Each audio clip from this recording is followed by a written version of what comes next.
प्रकृति ने हमारे शरीर को 5 तत्वों से बनाया, लेकिन कलयुग के इंसानों ने उसमें एक तत्व और जोड़ दिया और वह है पैसा। बेशक पैसों से कुछ चीजें नहीं खरीदी जा सकती, लेकिन पैसों से बहुत कुछ खरीदा जा सकता है। एक संत प्रवचन दे रहे थे कि पैसों के पीछे मत भागो, यह माया का दलदल है और इस माया के दलदल में जो फंस गया तो वह पूरी जिंदगी दुखी रहता है। और वहां बैठे सभी लोग इसी बात पर तालियां बजा रहे थे। उन्हें यह नहीं पता था कि यह संत यही बात बोलने के लिए पैसे लेते हैं। यही तो माया का खेल है, जो कि इस दुनिया के बहुत कम लोग ही जान पाते हैं, और जिसने यह जान लिया उसको इस माया ने बुलंदियों की चोटी पर पहुंचा दिया। दोस्तों, आज के समय में पैसा कमाना जितना मुश्किल नहीं है, उससे भी ज्यादा मुश्किल है पैसों को संभाल कर रखना।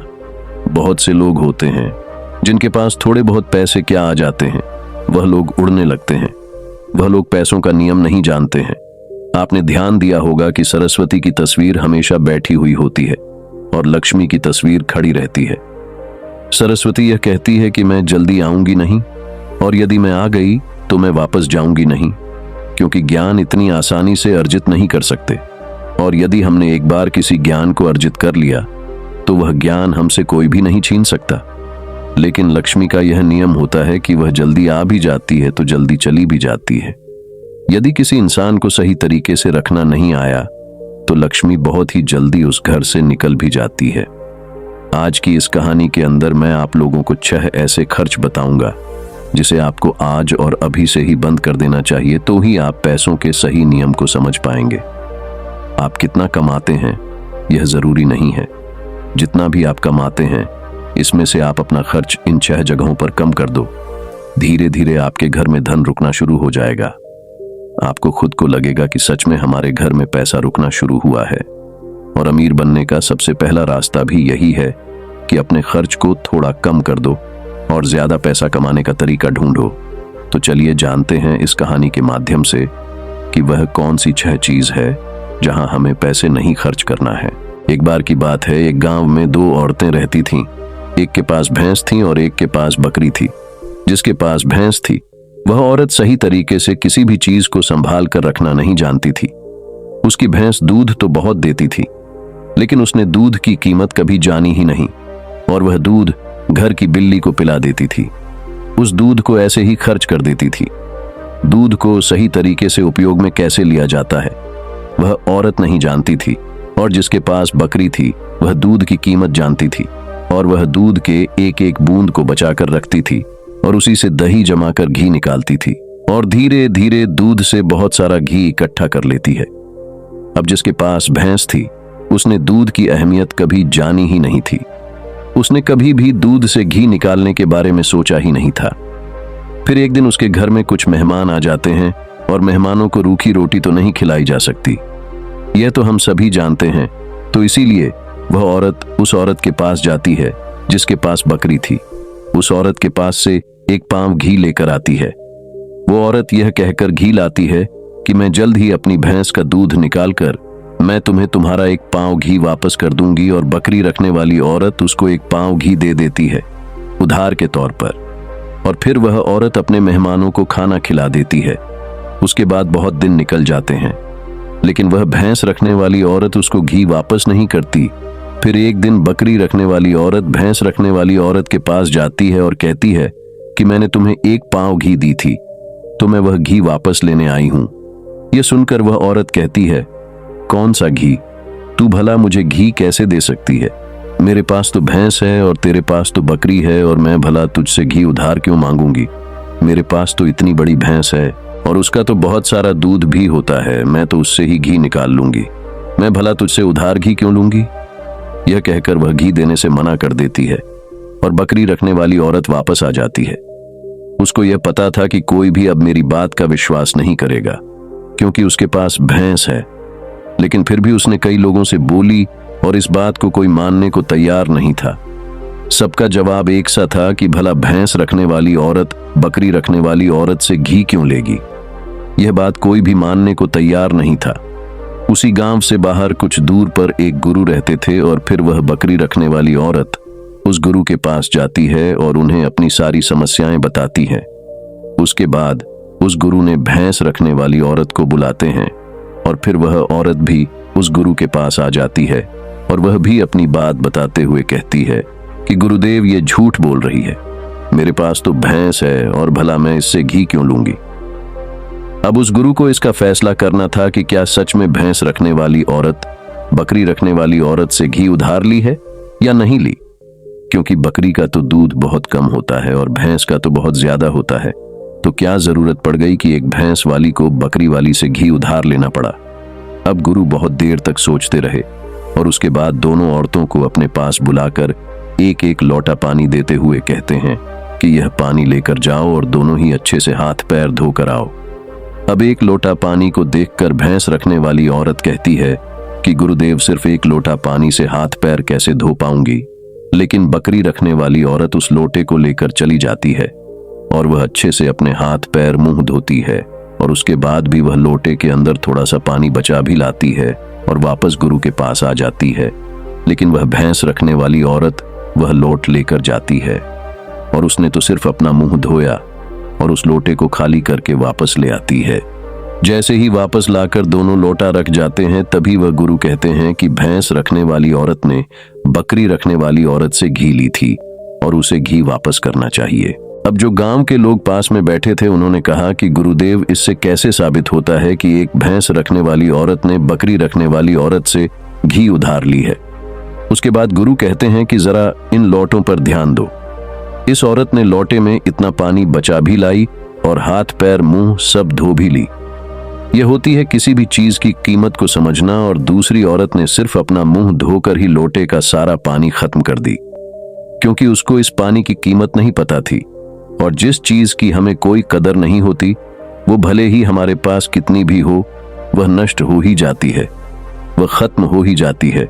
और यदि हमारे पास कोई भी चीज कम है और यदि हम उसको सही तरीके से इस्तेमाल में लेते हैं और उसकी कीमत को जानते हैं तो जरूर उससे हम फायदा उठा सकते हैं। जैसे कि बकरी रखने वाली औरत ने थोड़ा थोड़ा दूध बचाकर उससे मक्खन निकाली और उससे घी बनाया, और भैंस रखने वाली औरत को दूध की कदर नहीं थी, इसीलिए इतना दूध होने के बावजूद भी उसके घर में मेहमानों के लिए घी नहीं था।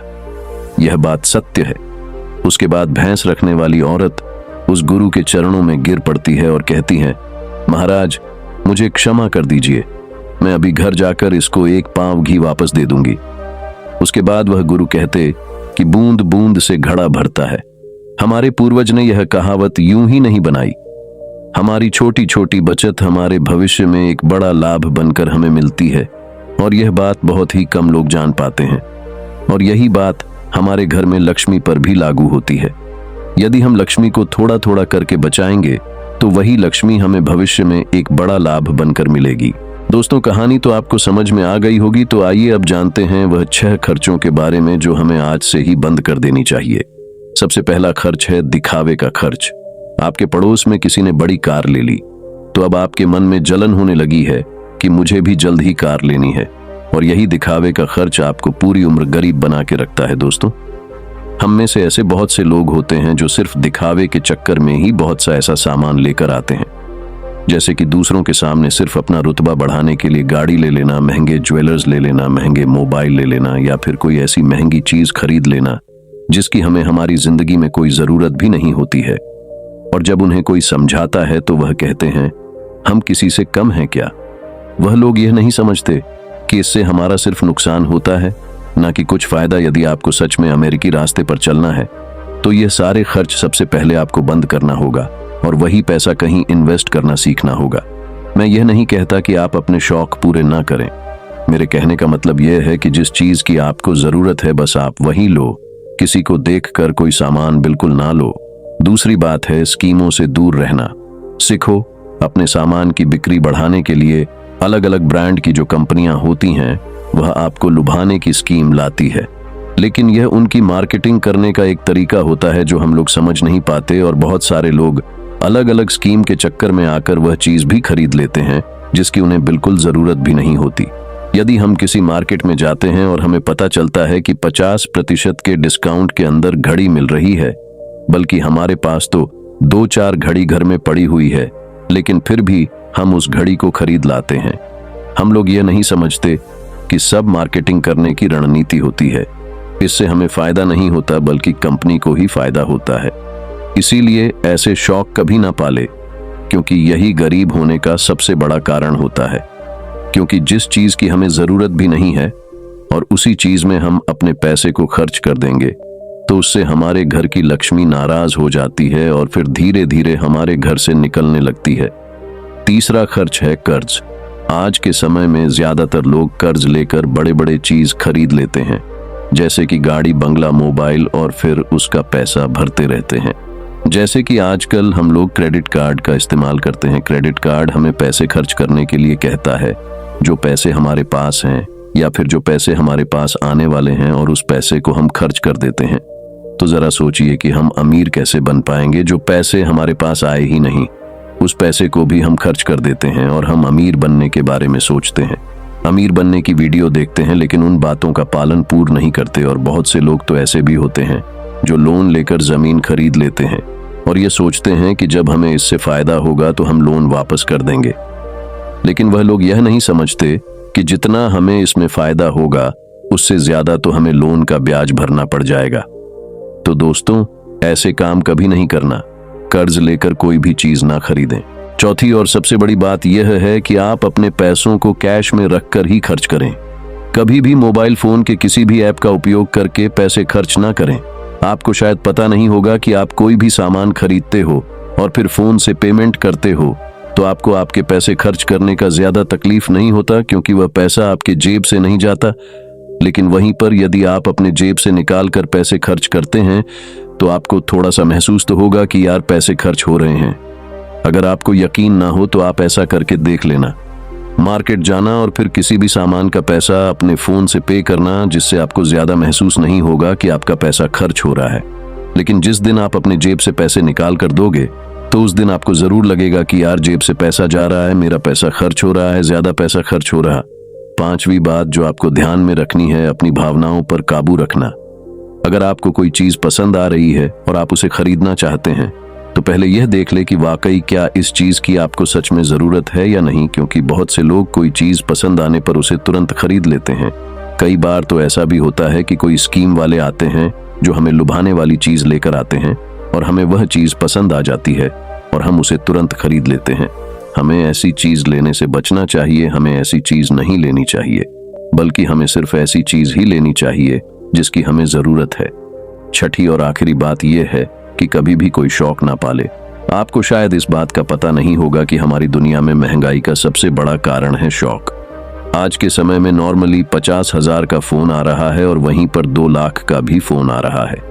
दोनों में फर्क इतना है कि किसी को 50,000 का फोन रखने का शौक है, तो वहीं किसी को 2 लाख का फोन रखने का शौक है। यह आदमी की अमीरी भी दर्शाती है, क्योंकि अमीर आदमी बड़ा फोन रखेगा तो लगेगा कि वह अमीर है। तो यह शौक ही तो हुई शौक है, तभी तो उसने महंगा फोन रखा। इसीलिए सबसे बड़ी महंगाई का कारण होता है शौक, और किसी चीज की महंगाई नहीं है। और इसीलिए लोग समय समय पर शौक वाली चीजें बनाते रहते हैं। अच्छी अच्छी चीजें बनाकर हमें लुभाने के लिए लेकर आते रहते हैं, ताकि हमें वह चीज पसंद आ जाए और हम उसे तुरंत खरीद लें। क्योंकि उन्हें पता है कि ना ही लोग अपना शौक खत्म करेंगे और ना ही उनका मार्केटिंग बंद होगा। तो इसीलिए अपने शौक पर काबू रखें। जितना हो सके अपने शौक को कम करें, क्योंकि शौक रखने से हमारी जिंदगी नहीं चलेगी, बल्कि मेहनत करने से और पैसे को अपने पास सेव करने से ही जिंदगी चलेगी। क्योंकि आज के समय में पैसा ही सब कुछ है। भले आज के समय में हमसे लोग कितना भी ये बात कहते हो कि पैसा ही सब कुछ नहीं होता, लेकिन यदि उनकी जिंदगी में सही तरीके से ध्यान रखकर देखा जाए तो उनके लिए पैसा ही सब कुछ होता है। वह पैसों के लिए ही इधर उधर भाग रहे हैं और हमें कहते हैं कि पैसों के पीछे मत भागो। दोस्तों, इस वीडियो में कुछ फिजूल खर्च बताने की कोशिश की गई है, ताकि आप अपने खर्चों को कंट्रोल कर सके और जरूरत के समय वह पैसा आपके काम आ सके। और वह पैसा जब जरूरत के समय हमारे काम आएगा, तो सच में हमें बहुत ही अद्भुत शांति मिलेगी। दोस्तों, ये कहानी आप लोगों को कैसी लगी? कमेंट करके जरूर बताना। वीडियो अच्छी लगी हो तो वीडियो को लाइक और चैनल को सब्सक्राइब कर ले। धन्यवाद।